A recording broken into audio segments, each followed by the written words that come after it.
وہ اس میں فرق نہیں کر پاتا کہ یہ دعوتی تحریک ہے، یہ سیاسی تحریک ہے، یہ اصلاحی تحریک ہے، یعنی تربیت مقصود ہے، انقلاب ہے.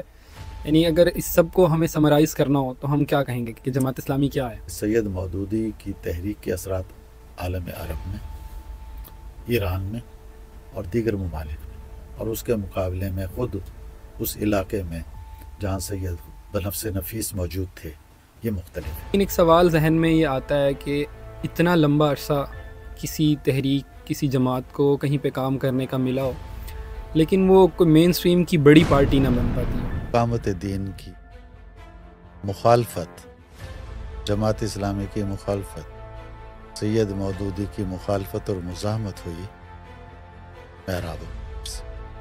پاکستان کا اگر سوسائٹی کا جائزہ لیں تو اس میں بھی اسی طرح ہے کہ جو نوجوانوں کی شرح ہے وہ بہت زیادہ ہے. تو نوجوانوں کے حوالے سے جماعت اسلامی کی کیا حکمت عملی ہے خود سے قریب کرنے کے بھی؟ اور میں کہتا ہوں نوجوانوں کو یکساں نظام تعلیم اور روزگار کے یکساں مواقع۔ سب کے بعد اگر میں آپ سے پوچھوں کہ آپ کی لائف میں، زندگی میں کوئی ریگریٹ ہے، کوئی افسوس ہے؟ السلام علیکم ورحمۃ اللہ وبرکاتہ. میرا نام حنزلہ ہے اور آج میں جماعت اسلامی جنوبی پنجاب کے آفس میں موجود ہوں. جماعت اسلامی جنوبی پنجاب کا جو آفس ہے، یہ جو پورا کمپلیکس ہے اسلامک سینٹر کہلاتا ہے، اور جس اسٹوڈیو میں ہم موجود ہیں یہ بھی اسی کا حصہ ہے. ہماری ایک پوڈ کاسٹ کی سیریز ہے جس میں مختلف مہمانان ہوں گے. تو آج کی ہماری نشست کے جو پہلے مہمان ہیں وہ خود امیر صوبہ محترم ہیں، جماعت اسلامی جنوبی پنجاب کے امیر ہیں. تو السلام علیکم سر. وعلیکم السلام ورحمۃ اللہ. آپ خیریت سے ہیں؟ ٹھیک ہے، اللہ کا شکر. گفتگو کے آغاز سے پہلے کچھ تھوڑا سا اسلامک سینٹر کے بارے میں بتائیے گا کہ یہ جو کمپلیکس ہے بڑا ملٹی پرپز قسم کا ہے، تو اس کا جو ہے آئیڈیا وہ کیا ہے؟ اور جی، آپ نے بڑا برمحل سوال کیا ہے. جماعت اسلامی پاکستان نے پنجاب کو 3 حصوں میں، تنظیمی حصوں میں تقسیم کیا. تو 2019 سے نارتھ اور سینٹرل اور ساؤتھ پنجاب. تو ساؤتھ پنجاب کا جب تنظیمی صوبہ وجود میں آیا تو یہاں پر کیونکہ سیٹ اپ موجود نہیں تھا، سینٹرل پنجاب اور ادھر تو انفراسٹرکچر موجود ہے، تو ہم نے یہ سوچا مشاورت سے کہ صرف دفتر نہ بنایا جائے. ٹھیک ہے، کیونکہ جماعت اسلامی کوئی کارپوریٹ سیکٹر کی آرگنائزیشن تو نہیں ہے، اس کا دفتر تو اس کی مسجد ہوتی ہے، اور کوئی کاغذی کام کے لیے ایک کمرہ بھی کافی ہے. لیکن ہمہ جہت اور ہمہ پہلو اسلامی تھاٹ، فکر کا احیاء اور اس کے پھیلاؤ، اور نیو جنریشن کو ماڈرن ٹولز کے ذریعے سے اسلامی فکر اور کلچر سے آگاہی، اس سب کو پیش نظر رکھتے ہوئے ہم نے اسلامک سینٹر کی بنیاد رکھی، جس کے اندر ایک ماڈرن ڈیجیٹل اور مینول دونوں لائبریری بھی، یوتھ ہاسٹل ہے جو ابھی شروع ہو جائے گا. 150 students M Phil, P H D اور ماسٹر کے لوگ یہاں رہیں گے انشاءاللہ العزیز. اور سب کچھ کام تیار ہے، لائبریری کا کام تیار ہے، کانفرنس ہال ہے، اسی طریقے سے آرگنائزیشن کے حوالے سے میٹنگز اور شورا وغیرہ کے پروگرامز ہیں. خوبصورت جامع مسجد موجود ہے، حج کے تربیتی پروگرام یہاں پر ہوتے ہیں، اور اجتماعی اعتکاف کو ایک روح پرور تربیت گاہ بنانے کے حوالے سے بھی سینٹر نے کلیدی کردار ادا کیا.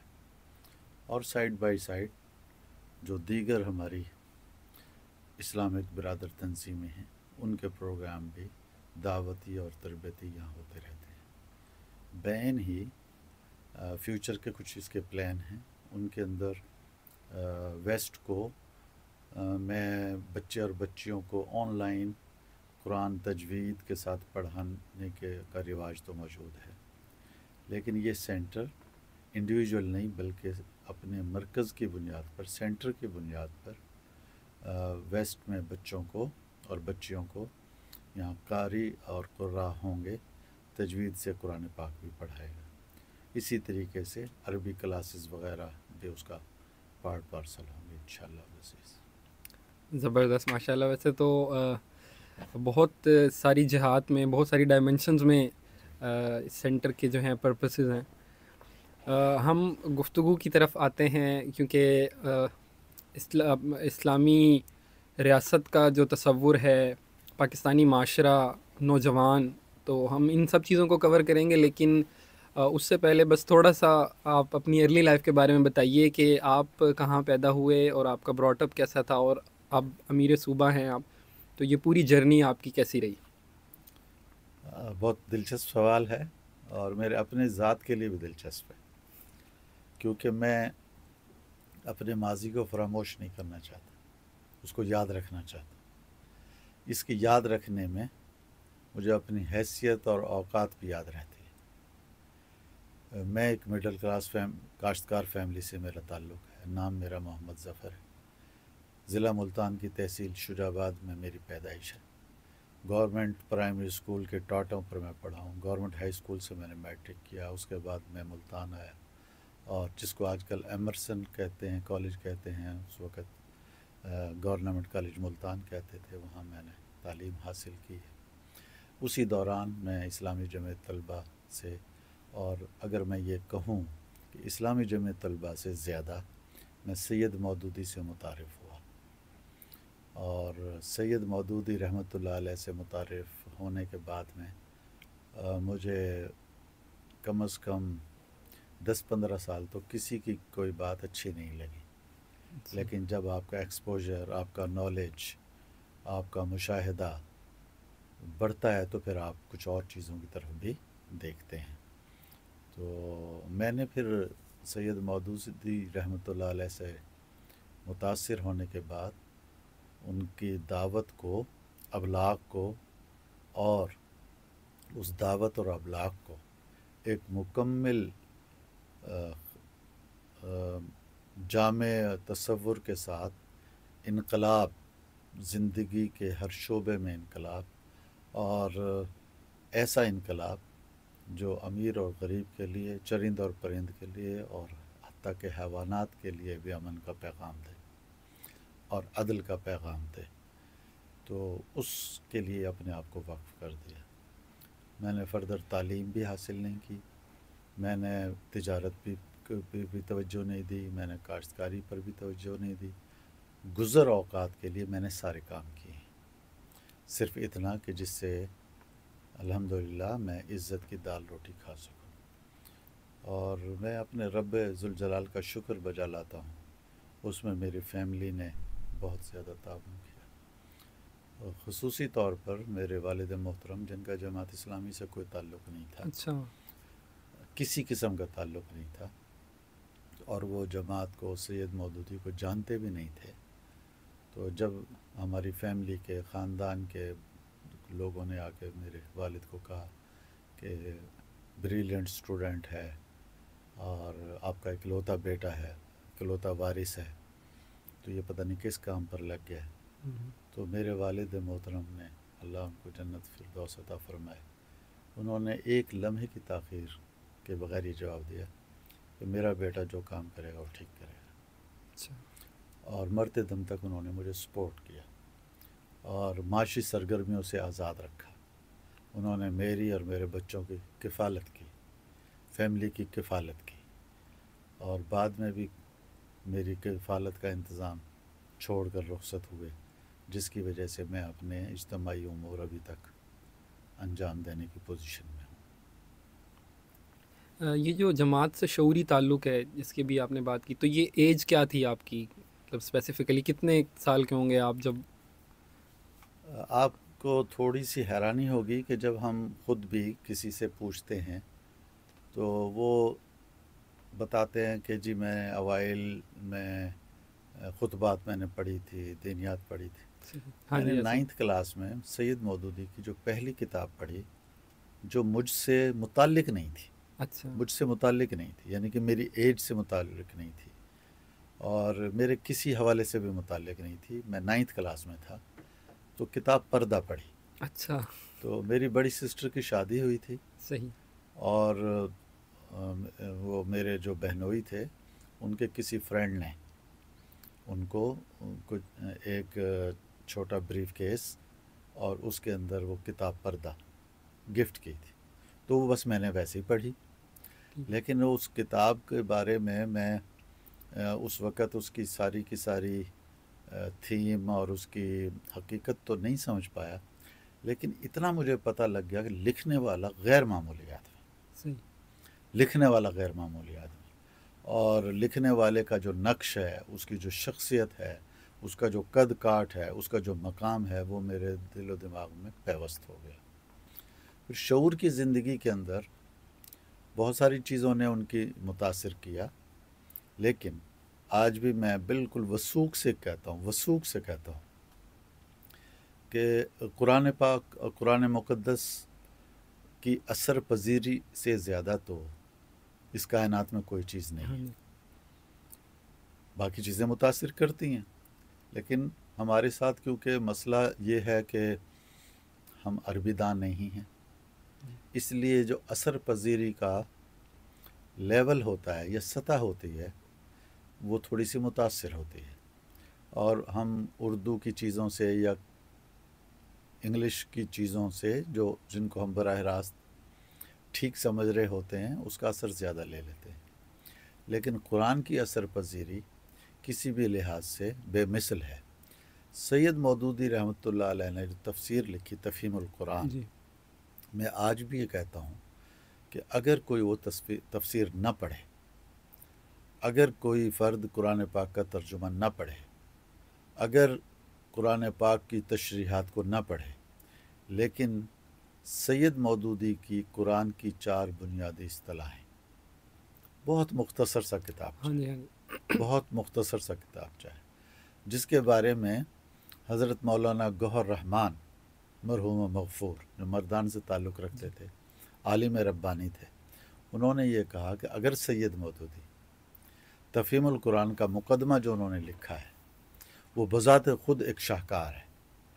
میں حیران ہوتا ہوں کہ لوگ تفہیم القرآن پڑھتے ہیں مقدمہ نہیں پڑھتے، لیکن مولانا گوہر رحمان میرے مرشد شیخ کہتے ہیں کہ اگر سید مودودی اس مقدمے کی جگہ جو بذات خود شاہکار ہے قرآن کی 4 بنیادی اصطلاحیں لکھ دیتے تو یہ اس سے بھی بڑا کام ہوتا۔ تو قرآن کے 4 بنیادی یعنی ٹرمینالوجیز، آج کے لوگوں کے لیے اصطلاح شاید بچوں کو اور آج کل نہیں سمجھ، ٹرمینالوجیز، تو 4 جو قرآن میں بار بار ٹرمینالوجی استعمال ہوئی ہیں اور سب کچھ اس کے گرد گھومتا ہے، اس میں الہ ہے، اس میں رب ہے، اس میں دین ہے اور اس میں عبادت ہے، تو اس کے گرد ساری زندگی گھومتی ہے۔ تو سید مودودی نے ان کی تعبیر جدید نہیں کی، تشریح جدید نہیں کی، بلکہ درست ترین صحیح ترین تشریح کو، درست ترین صحیح ترین میننگز کو، صحیح ترین درست ترین مفہوم کو دوبارہ زندہ کیا۔ اس لیے ہم سید مودودی کو کہتے ہیں کہ انہوں نے تجدید احیا دین کی، دین کو دوبارہ احیا کرنے کی جدوجہد کی۔ تو بیسیکلی مطلب ٹین ایج آپ کی ختم ہوئی اور یہ پورا پیریڈ تھا جس میں آپ شعوری طور پہ جماعت سے پریکٹیکلی جماعت کی پہلی آپ کی ذمہ داری کیا لگی، یعنی کہ جماعت نے آپ کو کیا کام اسائن کیا یا آپ نے خود کو والنٹیئر کیا کہ آپ نے کہا کہ اب مجھے عملی میدان میں بس اب کام کرنا ہے؟ میں زمانہ طالب علم میں ہی میں جماعت اسلامی کے دفاتر جاتا تھا اور بزرگوں کے ساتھ بیٹھتا تھا، ٹھیک ہے، بنسبت طلبہ تنظیم کے میرا ایریا آف انٹرسٹ وہاں تھا، اور مجھے اس بات کا شعور حاصل ہو گیا تھا الحمدللہ کہ مجھے یہی آنا ہے اور یہی کام کرنا ہے۔ تو میں 22 سال کی عمر ہوگی میری، تو ہمارے شوراباد تحصیل کے امیر تھے حضرت مولانا غلام سرور مرحوم، اللہ ان کی مغفرت فرمائے، آمین۔ عالم ربانی تھے، تو انہوں نے مجھے اپنا قیم مقرر کیا۔ قیم سیکٹری؟ جی، سیکٹری تحصیل کا۔ تحصیل کے آپ سیکٹری، یعنی یہ آپ کی پہلی میری ہے، یعنی کہ میری ذمہ داری بھی اور میری رکنیت بھی اور میری کارکن شپ بھی ایک ہی ساتھ شروع ہو رہی، اچھا، الگ الگ شروع نہیں ہو رہی۔ تو مولانا خود فاضل دیوبند تھے، اچھا، عمر بھی ان کی بہت زیادہ تھی، میرے اور ان کے درمیان میں کم از کم 35-40 سال کا گیپ ہوگا، اچھا، بلکہ اس سے زیادہ ہو سکتا ہے۔ اور میں شیو کرتا تھا، پتلون شرٹ پہنتا تھا، اور مولانا بالکل ایک ٹریڈیشنل عالم دین تھے، لیکن سید مودودی کے افکار نے مولانا کے دل و دماغ پر اتنا گہرا اثر ڈالا ہوا تھا کہ وہ رجت پسند اور روایتی مولوی نہیں تھے، بلکہ وہ اپنے قلب اور نظر کے حوالے سے ایک جدید عالم دین تھے۔ تو ان کو ان چیزوں سے کوئی فرق نہیں پڑتا تھا، سمجھاتے تھے تو بہت خوبصورتی سے سمجھاتے تھے۔ میں سمجھتا ہوں کہ میری پہلی ہی ذمہ داری ایک ایسے انسان کے ساتھ اللہ نے لگائی کہ جس سے مجھے سیکھنے کے بے شمار مواقع ہیں۔ اسی طریقے سے ہمارے جو امیر شہر تھے حکیم احمد علی قریشی، وہ فاضل طب و جراحت تھے دبیا کالج دہلی سے، حکیم سعید مرحوم کے کلاس میٹ تھے۔ اچھا، اور وہ بھی ایک بہت بڑے انسان تھے، بہت بڑے انسان تھے۔ میں ان کے بارے میں آپ کو سادہ طبیعت، عاجز، منکسر المزاج، 2 روپے فیس لے کر دنیا کا علاج کرتے تھے، جبکہ ان کے ساتھ کے حکیم اس وقت بھی کئی 100 روپے لیتے تھے سستے اچھا، زمانے میں۔ ساری زندگی انہوں نے سادگی سے اور دعوت و دین کے لیے اپنے آپ کو وقف رکھا۔ تو ان 2 شخصیات نے ہمارے اوپر بہت زیادہ اثر ڈالا۔ پھر مولانا خان محمد ربانی اور خورشید احمد خان کانجو صاحب۔ خورشید احمد کانجو صاحب نے مجھے فردر مزید آگے بڑھانے اور مجھے پالش کرنے میں بہت کردار ادا کیا۔ آپ کا یہ پوری جرنی جماعت والی، اس کو ہو گیا، اگر آپ اس کو سمرائز کرنا چاہیں، یعنی کہ کسی ینگسٹر کو آپ نے بتانا ہے، کیونکہ جب ہم جماعت کے بارے میں سنتے ہیں، یعنی معاشرے کا ایک عام فرد، تو وہ اس میں فرق نہیں کر پاتا کہ یہ دعوتی تحریک ہے، یہ سیاسی تحریک ہے، یہ اصلاحی تحریک ہے، یعنی تربیت مقصود ہے، انقلاب ہے۔ یعنی اگر اس سب کو ہمیں سمرائز کرنا ہو تو ہم کیا کہیں گے کہ جماعت اسلامی کیا ہے؟ میں نے جن سے سیکھا ہے انہی کا لفظ بیان کرتا ہوں، ٹھیک ہے، جن کو پڑھا ہے انہی کا لفظ بیان کرتا ہوں۔ سید مودودی سے جب یہ پوچھا جاتا تھا تو وہ کہتے تھے کہ جماعت اسلامی ایک اصولی جماعت ہے۔ اصولی جماعت ہے، یہ ایک اصولی جماعت ہے۔ جب اصول آتا ہے اس کے اندر قانون آتا ہے، اس کے اندر روایت آتی ہے، اس کے اندر سیاست آتی ہے، اس کے اندر اصلاح آتی ہے، اس کے اندر انقلاب آتا ہے۔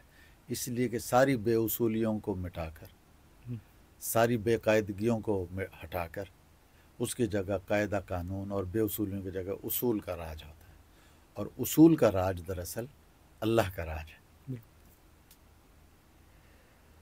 جماعت کی ایک ہسٹری ہے پاکستان میں، ایک لیگسی ہے، اور 47 کے بعد سے ہی مطلب جماعت جو ہے وہ عملی میدان میں موجود ہے، کام کر رہی ہے۔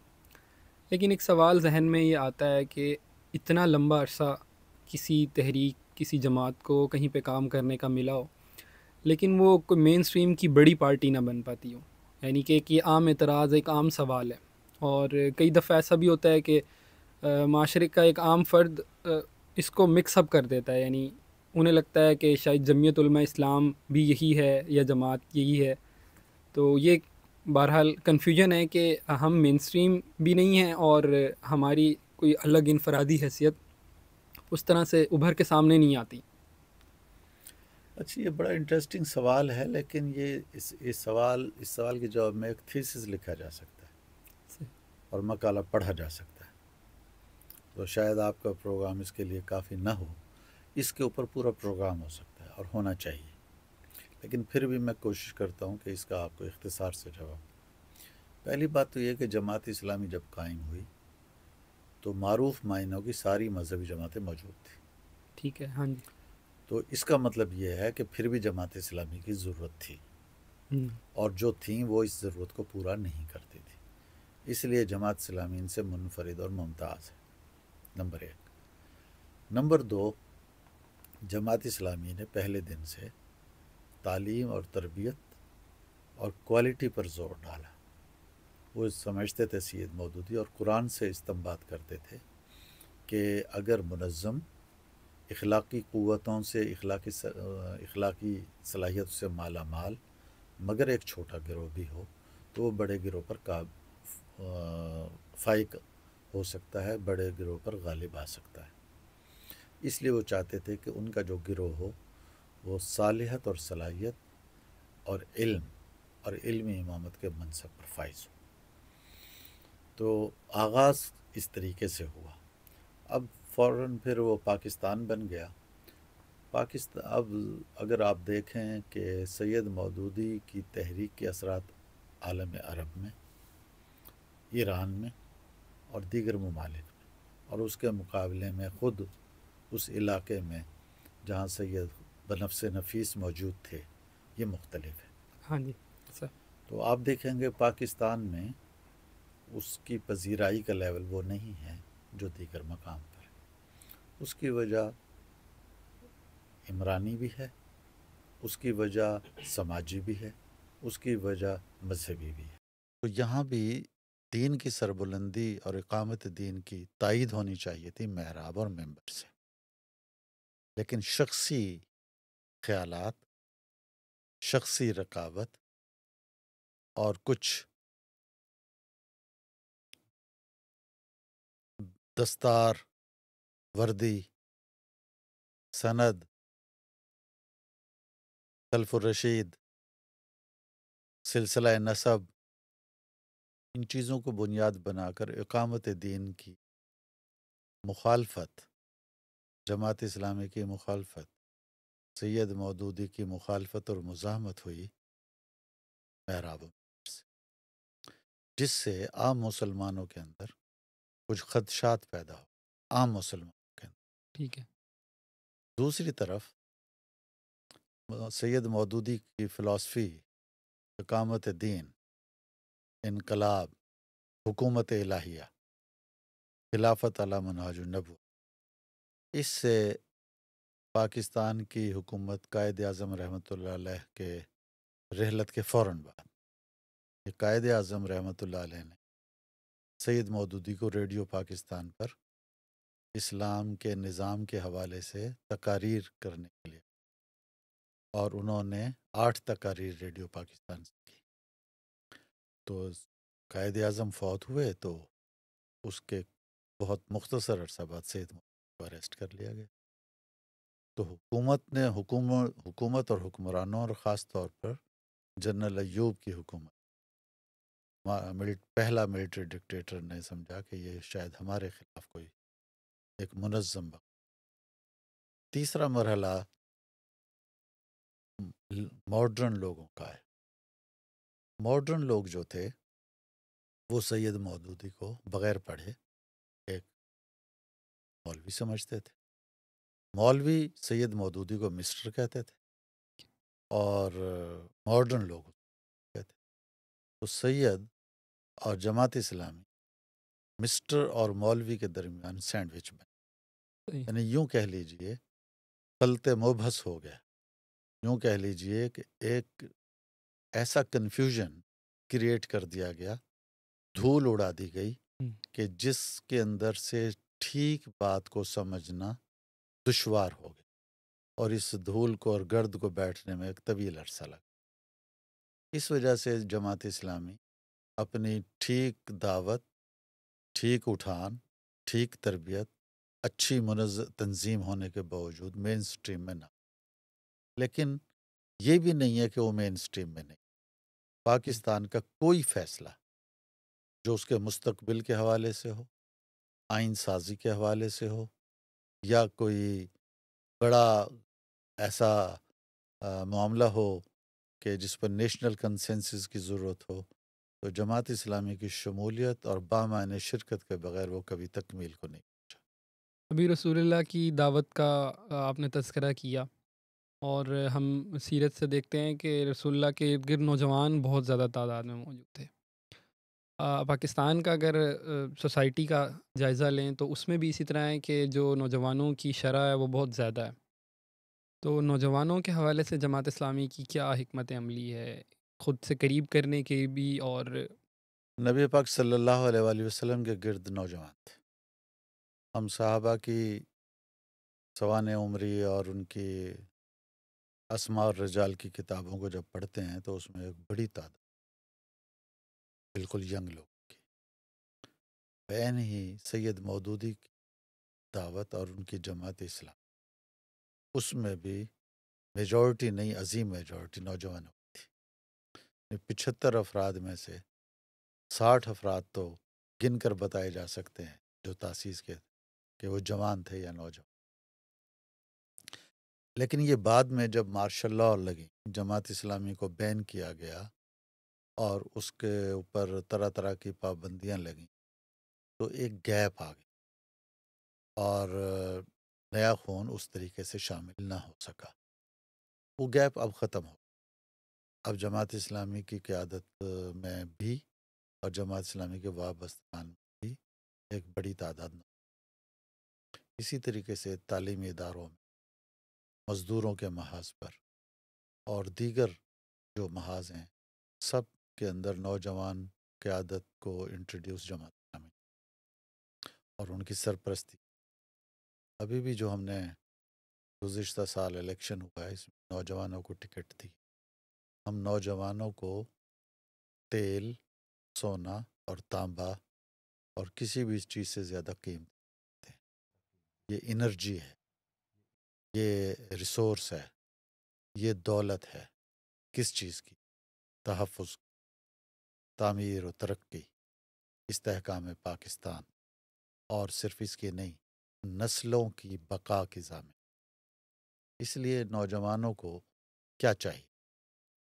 کوئی لیپ ٹاپ کہتا ہے، کوئی کہتا ہے اسکوٹر، کوئی کہتا ہے کچھ، سب اچھی چیز ہے جو ان کی ضرورت کی، لیکن آپ مجھ سے پوچھتے ہیں تو میں کیا چاہتا ہوں؟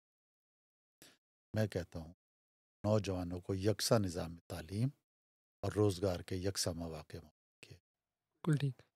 اگلا سوال نا پچھلے سوال سے ہی وابستہ ہی ہے، وہ یہ کہ آج کا نوجوان جو ہے وہ کسی بھی نظریے کو یا کسی بھی جماعت کو سپورٹ تو کرتا ہے، لیکن اس کا ورکر بننا نہیں چاہتا، یعنی اسے لگتا ہے کہ میں اپنا ٹائم کیسے مینیج کر پاؤں گا۔ تو بالکل یہی سوال آپ سے ہے کہ آپ بھی نوجوانی میں آئے، تو یہ جو ٹائم مینجمنٹ کا اب چکر ہے اور سب لوگ مصروف ہیں، کوئی عملی میدان میں اس طرح سے بس کہتے ہیں کہ ہاں ٹھیک ہے، یہ نظریہ یا یہ جماعت ٹھیک ہے، ہم اسے سپورٹ کرتے ہیں، لیکن ہمارے اسکیجول میں اتنی فرصت نہیں ہے، اتنا ٹائم نہیں ہے کہ ہم ایز اے ورکر کام کر سکیں۔ تو ایک سوال یہ ہے کہ آج کا نوجوان کیسے مینیج کر سکتا ہے ان چیزوں کو، اور آپ نے کیسے کیا؟ یہ سوسائٹی کا فیس ہے، چہرہ ہے جو آپ نے بتایا اس وقت۔ اس کے پیچھے مادہ پرستی کا عنصر ہے، اس کے پیچھے کیریئر کا فکر ہے، اس کے پیچھے عدم تحفظ کا احساس ہے، اس کے پیچھے اپنے خاندان کی کفالت کے حوالے سے پریشانی ہے۔ اس سب کا مجموعے کے بعد مادہ پرستی اور یہ چیزیں ہیں، اس کے مجموعے کے بعد پھر نمبر گیمز ہیں۔ ہمارے ہاں نمبر گیمز نہیں تھیں۔ آج کا نوجوان جتنا نمبر کا، جی پی کا اور میرٹ کا اور انٹری ٹیسٹ کا، یقیناً اس وقت کے مطابق وہ چیزیں تھیں، لیکن اتنی دوڑ نہیں کہ انسان کھیل کود سے بھی جائے، انسان سماجی سرگرمیوں سے بھی جائے، عزیز و اقارب کی خوشی اور غمی سے بھی جائے۔ اس وقت نوجوان صرف کتاب کے اندر گھسا ہوا ہے یا موبائل اور لیپ ٹاپ کے اندر گھسا ہوا ہے۔ یہ نہ نوجوان کے لیے صحت مندانہ سرگرمی ہے، نہ سماج کے لیے ہے، نہ ملک کے لیے۔ اس کو اس راستے سے ہٹانا پڑے گا۔